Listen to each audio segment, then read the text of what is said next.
దేవుని వాక్యంలో 7 అనే అంకెకు ఎంతో ప్రాముఖ్యమున్నది. 7 అనే అంకె పరిపూర్ణత కాదు గాని ముగింపును చూపుతుంది. పరిపూర్ణతకు ముగింపునకు తేడా ఉంది. 7 అంటే ముగింపు.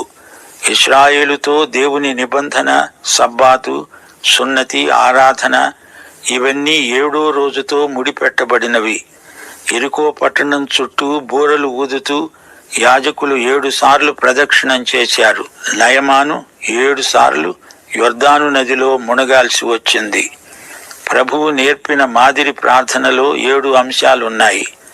మత్తయి 13వ అధ్యాయంలో యేసు ప్రభు 7 ఉపమానాలు బోధించాడు. 7 రొట్టెలు జనసమూహానికి ప్రభువు వడ్డించాడు.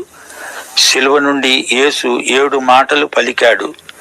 ప్రకటన గ్రంథంలో 7 అనే అంకె పదే పదే మనకు తటస్థపడుతుంది.